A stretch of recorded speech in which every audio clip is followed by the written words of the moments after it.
right now. But I work at the Johnson County Historical Society for the past 15 years as the curator, and I run across things all the time that I wish I could share with people.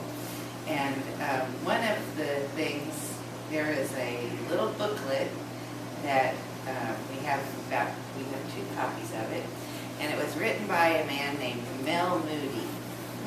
His name is really Melville P. Moody, and in his biography in the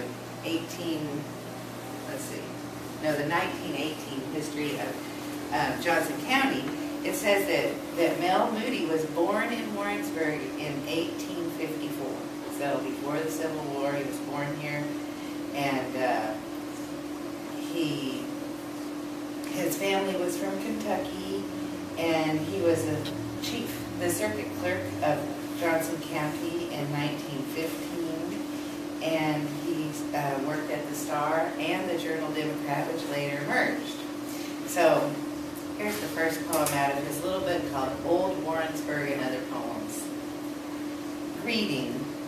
Here's a greeting to friends who are many, and to foes, if any there be, to neutrals, if there be any, who think not and care not for me.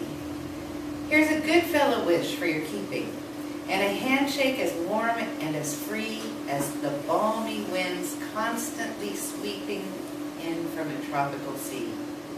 May rich prosperity bless you, while afloat on life's happy tide.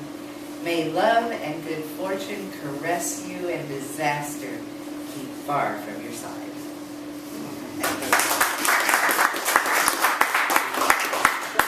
So I've already pulled out several because I know I can't take too much time, but the cream of the crop maybe in this particular book is called The Old Courthouse. The old courthouse, its glory gone, yields not to gloom or swift decay.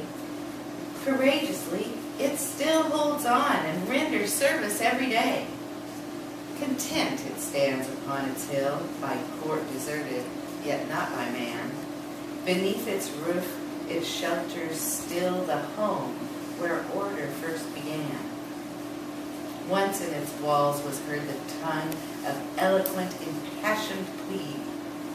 Here tears were shed and hearts were wrung by olden judges' stern decree.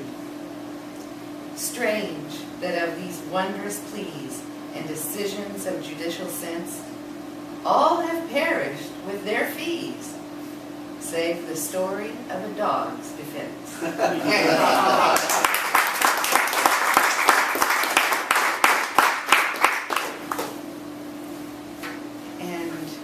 I'm going to only read 2 more, I guess.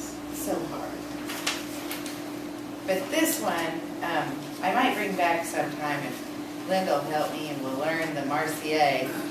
But this is a man named Edward Henry Eckel, who wrote a little book of poems. And you know, as you look through these old poems of people, an awful lot of them are religious poems. And that people are singing praises to their God. But this one is for peace. And it's called the Marseillaise of Peace. And you da da da da da da da. I think that's, if we could do that music, that's what we would use for this song. Up and forward, men and nations, with the slogan, wars must cease. Vexed at these grim devastations, we must mobilize for peace. We must check the greed and gloating of self-seeking men and strong. We must keep them from devoting patriot blood to gild a wrong. What are wars but fear and hating, urge to murder and destroy, nobles' aims of life frustrating, beauty, goodness, love, and joy? Wars for wealth or power thirsty, wars avenging wounded prides, wars with wicked motives bursting over harmless countrysides. Come then, men of voice and vision, in tribunal, forum, school, let us strike hands with decision to uphold the golden rule. Let accords be made effective to renounce the roots of hate and promote the good objective everywhere, a friendly state. Even in a troubled season, even when alarms are heard, down with war and up with reason, let all races shout the word. Diplomats and statesmen hear you. Hearken, chiefs and counselors. All the world awaits to cheer you and your edict. No more wars.